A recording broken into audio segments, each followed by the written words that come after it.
បាទក្នុងឯសួស្តីនៅទាំងអស់គ្នាថ្ងៃនេះទើបតែមានពេលចង់ចែកម្លែកបងប្អូនតាក់ទងជាមួយនឹងការចាក់សោសុវត្ថិភាពទៅលើកម្មវិធី app មួយដែលបងប្អូនគិតថាវាចាំបាច់វាមិនសូវជាមានសុវត្ថិភាពបងប្អូនអាចធ្វើតាមវិធីនេះបានបាទអញ្ចឹងជំហានដំបូងគឺបងប្អូនត្រូវចូលមកកាន់setting មកណាបាទបន្តមកទៀតបងប្អូនចុចទៅវាមួយបងប្អូនscroll ចូលមកក្រោមមើលពាក្យថា security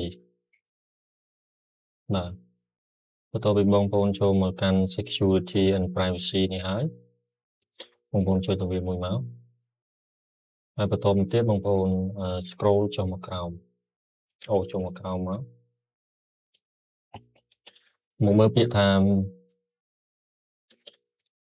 device and data protection បាទ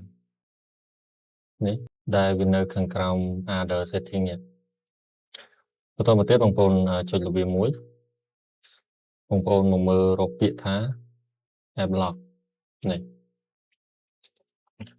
អញ្ចឹងតកតងជាមួយនឹងការ app lock នេះបើសិនមកបងប្អូនគិតថា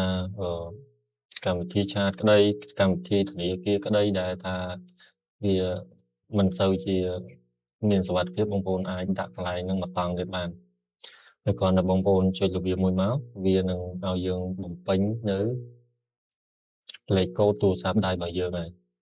បន្តមកទៀតយើងអាចបង្កើតនៅលេខកូដសម្រាប់ app lock នឹងមួយបានបាទបង្កើត app lock ថ្មីតែបើយើងអត់ចង់ដាក់លេខកូដថ្មីទេគឺយើងអាចប្រើនៅលើលេខកូដទូរស័ព្ទដៃបានក៏ប៉ុន្តែសម្រាប់លេខកូដទូរស័ព្ទដៃបើយើងប្រើលាយជាមួយគ្នាអញ្ចឹងពេលដែលគេស្គាល់លេខកូដនៅលើទូរស័ព្ទដៃក៏អាចដោះនៅកម្មវិធីនឹងបានដែរបាទអញ្ចឹងអ្វីដែលខ្ញុំចង់ចែកម្លែកគឺបងប្អូនត្រូវដាក់លេខកូដវាថ្មីមក